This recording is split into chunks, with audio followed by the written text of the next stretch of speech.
Morning all students. आज हम discuss करेंगे जो हमारे रिमेनिंग्स के शासक बचे हुए थे गुलाम वंश के।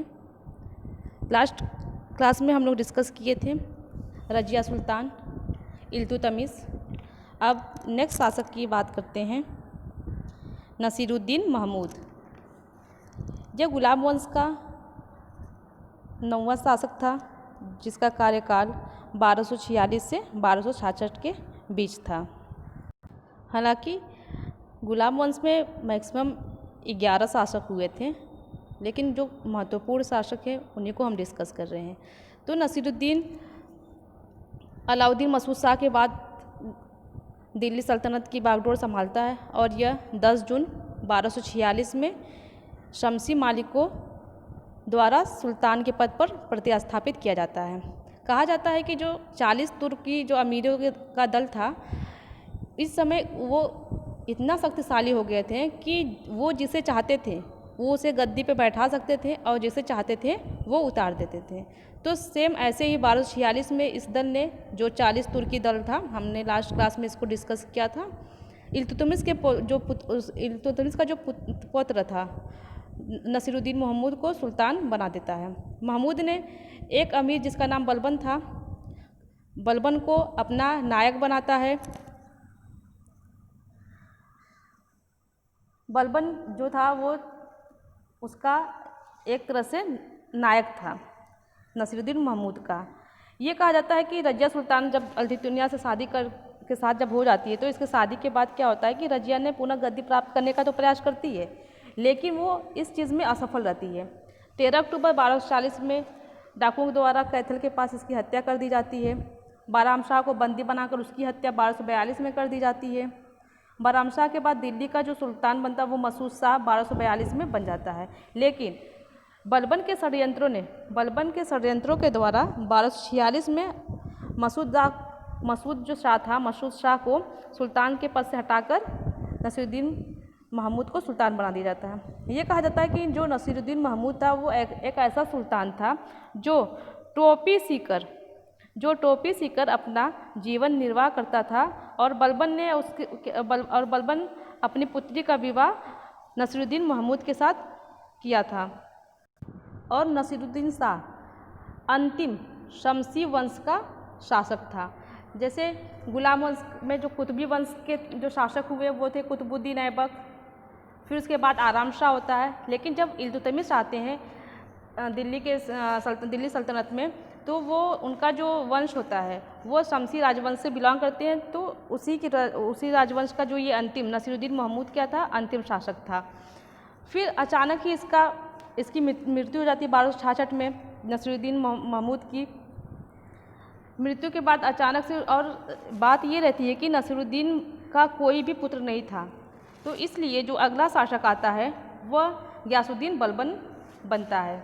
और गियासुद्दीन बलबन जो कि बलबन वंश से बिलोंग करता था और उसने बलबनी वंश की स्थापना की थी। गियासुद्दीन बलबन 1265 से 1287 के कहीं पे 1286 का भी आप लोग को मिल जाएगा, लेकिन कहीं पे 1287 भी दिया है। तो 1265 से 1287 के बीच में गियासुद्दीन बलबन नेक्स्ट शासक बनते हैं दिल्ली सल्तनत और गुलाम वंश के। गियासुद्दीन बलबन जो था वो इलबरी तुर्क जाति का था और जिसका जन्म क्या हुआ था, एक संपन्न परिवार में हुआ था। लेकिन दुर्भाग्यवश से वो युवावस्था से ही मंगोलों द्वारा बंदी बना लिया जाता है। जैसे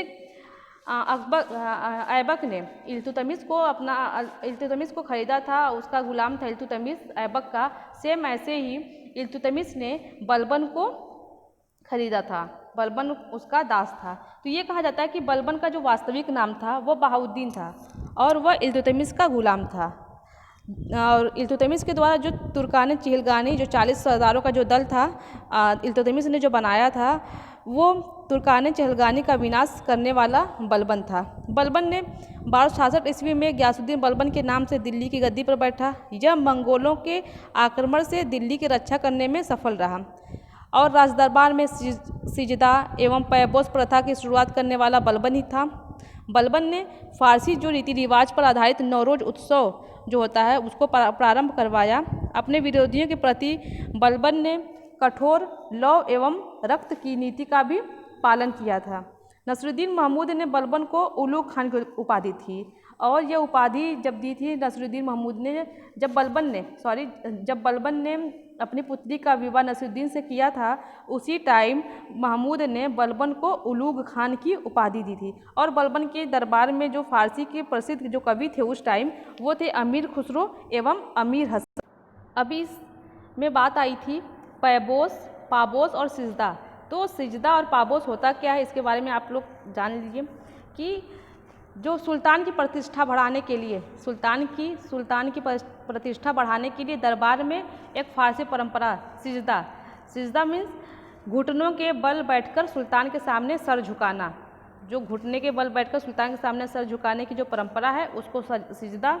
तथा पाबोस का अर्थ है पेट के बल लेटकर सुल्तान के पैरों को चूमना प्रथाएं शुरू की थी।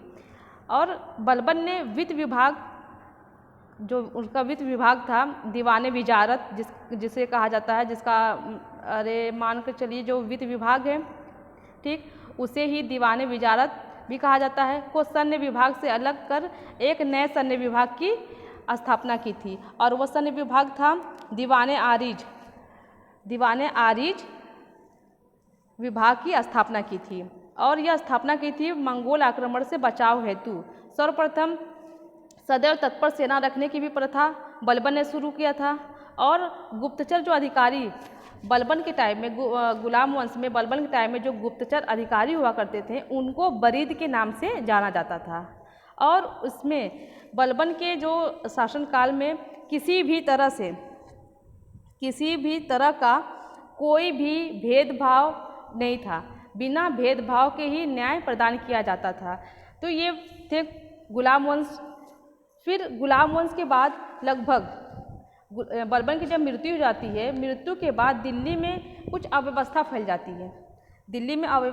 जाती है और सत्ता प्राप्त करने के लिए तुर्क थे और खिलजी वंश थे, इसमें क्या होता है आपस में लड़ाई होती रहती है। लेकिन तुर्को जो होते हैं उन्हें कोई सफलता हाथ नहीं लगती है और एट लास्ट खिलजी वंश की स्थापना होती है। तो हम नेक्स्ट क्लास में डिस्कस करेंगे खिलजी वंश।